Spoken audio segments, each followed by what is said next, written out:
Ladies and gentlemen, I believe in God. I believe in the supernatural God who created the heavens and the earth. I believe in a God who holds the heavens and the earth in existence.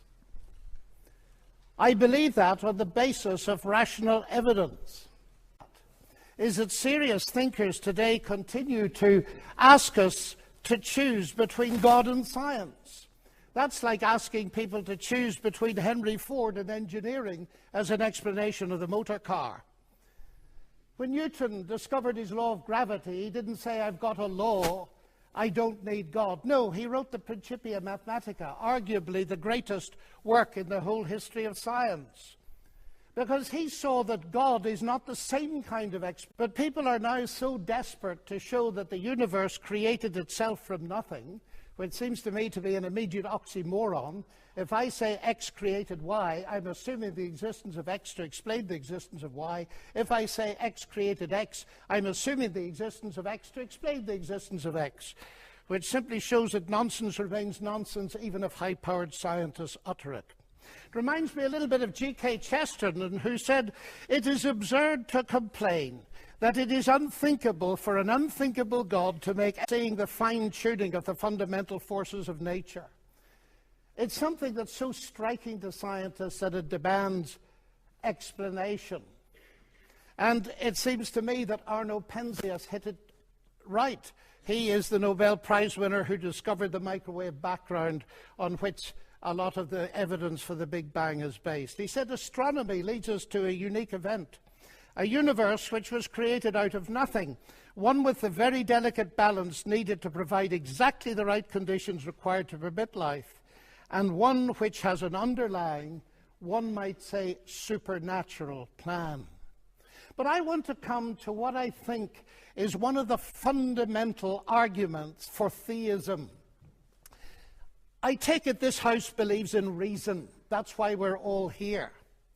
And as a scientist, I believe that the universe is rationally intelligible. That is something that has struck some of the geniuses of science as demanding an explanation. Einstein said the only incomprehensible thing about the universe is that it's comprehensible.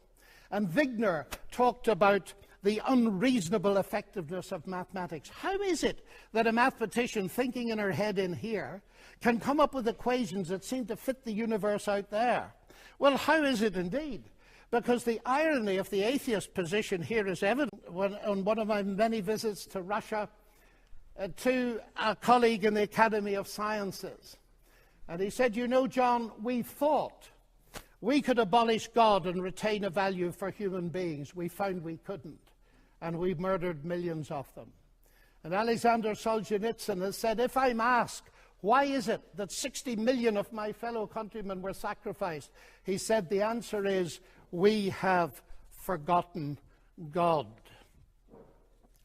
Science, of course, marvelous as it is limited. Even a Nobel Prize winner, by analyzing a cake, cannot tell why it was made. But Aunt Matilda, who made it, can tell you. She can reveal it to you. But if she doesn't reveal it to you, you'll never know. And that brings me to my next evidence. It's the same with the universe. We can analyze it magnificently. But ultimately, if it has a maker, and I believe it has, only he can tell us what it's all about. And he's done so in the powerful narrative of the Bible, in particular in its analysis of the problem with humanity, not simply in terms of behavioral breakdown between people, but a vertical breakdown of trust between us and the Creator. The unique solution to that problem is not simply in terms of human ethical development. My niece getting a tumor at 22 that kills her. What do I say to my sister? And this is the hardest problem we face. But it seems to me that atheism here has no answer. Because by definition, atheism believes that human death is the end. So there is no ultimate hope. But you see, ladies and gentlemen, we could stay here till midnight and beyond arguing, as has been done in this university for centuries, what a good God should, might, would, could, if not possibly might just could he not have done, and we'll get nowhere. So it seems to me there's another question we can ask, and it's this.